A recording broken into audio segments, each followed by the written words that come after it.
클럽에서 마약을 투약하는 순간 이거 다 모여 그냥. 경찰이 바로 압수하고 일당들을 체포합니다. 영화 속에선 속 시원하게 소탕되는 마약 사범들. 현실은 다릅니다. 취재진이 마약 투약 정황을 포착한 이태원 클럽. 지난해 8월 용산 집단 마약 모임에 쓰인 마약이 거래됐던 곳이고 이번엔 취재진이 필로폰 성분이 든 지퍼백까지 발견했습니다. 이 클럽은 지난해 9월 경찰관 마약 추락사와 관련해 압수수색을 받기도 했지만 여전히 주말에는 영업을 이어가고 있습니다. 왜 이런 일이 반복될까? 마약범죄 수사관들은 현행범 체포가 쉽지 않다고 토로합니다. 마약 투약은 현장 포착이 중요한데 어둡고 붐비는 클럽에선 확인이 어렵고 투약 정황을 발견해도 체포했다가 마약이 아닐 경우 인권 침해 문제가 된다는 겁니다. 또 술에 취한 사람들이 밀집한 클럽에서 섣불리 움직였다가는 안전사고가 일어날 수도 있다고 걱정합니다. 결국 범행 이후 사후 확보한 자료를 토대로 수사를 할 수밖에 없는데 증거 확보도 어렵고 시간이 오래 걸린다는 한계가 있습니다. 지방자치단체가 나서기도 어렵습니다. 마약 관련 단속 권한이 아예 없습니다. 우리나 시민이나 똑같은 입장이나 권한 자체가 없다 보니까 다른 법규 위반으로 적발해 행정처분을 하려 해도 불복하는 일이 흔합니다.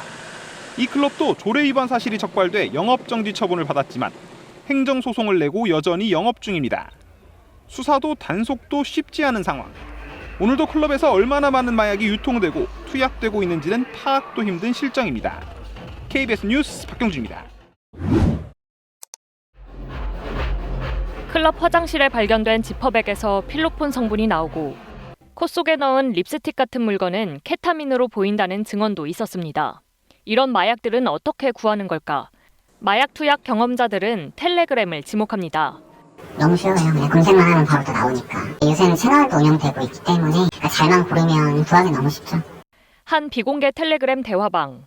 수백 명이 들어와 있는데 마약 종류와 시세가 실시간으로 올라옵니다. 실제로 마약 거래가 이루어지고 있는 텔레그램 대화방입니다. 취재진이 직접 마약을 사겠다고 연락해 보겠습니다. 1분이 채 되지 않아 연락이 옵니다. 원하는 수량을 묻더니 돈만 내면 바로 마약을 주겠다는 답이 옵니다.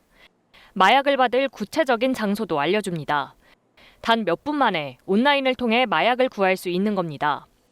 왜 이렇게 마약에 빠져드는 걸까?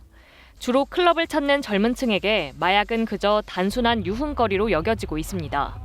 자신을 파괴할 수 있는 위험 약물이 아닌 술처럼 흥을 돋아주는 도구라는 겁니다. 그냥 즐거운 도구 중에 하나라고 생각을 하는 경향이 되게 많아요. 클럽에서 케타민, 엑스터시 하는 건 보통 마약 사용하지 않는다고 생각하는 경우가 많죠. 이런 안이한 인식 속에 올 4월까지 검거된 마약 사범은 지난해보다 1,200여 명 늘었고 20, 30대 비율이 전체의 60%를 넘었습니다. KBS 뉴스 최인영입니다.